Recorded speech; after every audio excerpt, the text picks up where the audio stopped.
हाय, hello, नमस्कार. रेवती रेसिपीमध्ये तुम्हा सगळ्यांचं स्वागत आहे. तर पावसाचे दिवस आहेत. पाऊस म्हटलं की मस्त गरमागरम चहा आणि कुरकुरीत असे ना कांदा भजी खायची इच्छा होतेच.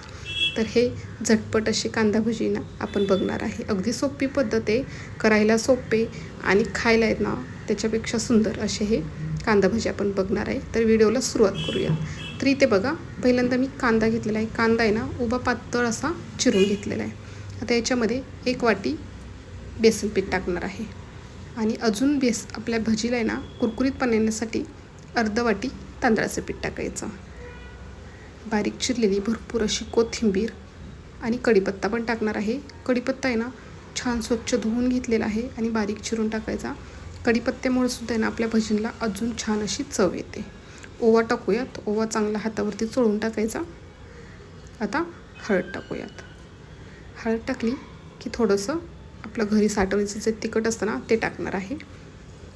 जिरं टाकूयात, चवीनुसार मीठ टाकूयात आणि हे छान असं मिक्स करूयात. तुम्हाला जर मिरची टाकायची असेल तर तुम्ही मिरचीसुद्धा बारीक चिरून टाकू शकता. आता एका साईडला मी आहे ना 1 पळी तेल गरम करायला ठेवलेले आहे. तेल छान कडकडीत गरम झालेलं आहे. तेल टाकूयात. तेलामुळे सुद्धा आहे ना मस्त अजून खुसखुशीतपणा येतो आपल्या भजीला. व्यवस्थित असं हे चम्मचनं मिक्स करूयात. तेल आपलं गरम होतं. आणि सगळ्यात महत्त्वाची टिप्स आहे ना की हे भजी बनवताना आहे ना आपल्याला कमीत कमी पाण्याचा वापर करायचा आहे. तर पहिल्यांदा हे सगळं आपण आहे ना मिक्स करून घेऊयात. म्हणजे आपलं तांदळाचं पीठ, बेसन पीठ, सगळे मसाले सगळं व्यवस्थित असं एकजीव होईल. छान असं एकजीव झालेलं आहे. अगदी 2 ते 2.5 चमच फक्त मी पाण्याचा वापर केलेला आहे.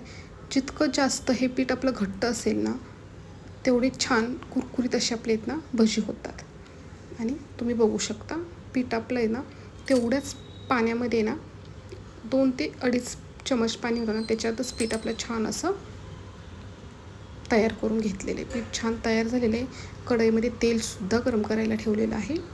तेल चांगलं गरम झालं की गॅस मीडियम ठेवायचा आणि मीडियम गॅसवरती आपल्याला कसे भजी हवे आहेत, मोठे छोटे तसे आहेत ना भजी तेलामध्ये सोडून घ्यायचे. बघू शकता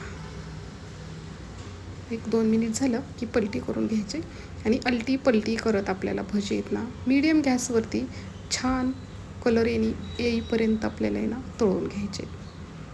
बघू शकता दिसायलाही सुंदर आणि खायलाही कुरकुरीत असे आपले हे कांदा भजी अगदी झटपट असे आहेत ना. ज्यावेळेस आपल्याला खायची इच्छा होईल त्यावेळेस आपण अगदी लगेचच बनवू शकतो. इतके सुंदर असे भजी आपले आहेत ना पाहू शकता झालेले आहेत. कलरही सुंदर आलेला आहे. आता आपण काढून घेऊयात. आता जे राहिलेले भजी आहेत ना ते सुद्धा असं आपण आहे ना छान असे तळून घेणार आहे. अगदी सोपी पद्धत आहे. तर कसा वाटला व्हिडिओ तर तुम्ही मला नक्की कमेंट करून सांगा. आणि तुम्हीसुद्धा ह्या पद्धतीने ना मस्त असे कुरकुरीत कांदा भजी ना करून बघा. आणि मीडियम गॅसवरती भजी आपले तळले ना मग ते तेलसुद्धा जास्त पीत नाही आणि छान कुरकुरीत असे होतात. आतपर्यंत आहे ना छान असे तळले जातात. पाहू शकता आता सगळे भजी आहेत ना मी इथे तळलेले आहेत. कलरही छान आलेला आहे. मस्त पावसाळ्यामध्ये गरमागरम भजी आणि दुधाचा चहा 1 नंबर असा बेत होतो. तर तुम्हाला एक भजी तोडून पण दाखवते. तुम्हाला कळेल की इतका कुरकुरीत असा आपला भजी झालेला आहे. व्हिडिओ बघितल्याबद्दल तुम्हा सगळ्यांचे मनापासून धन्यवाद.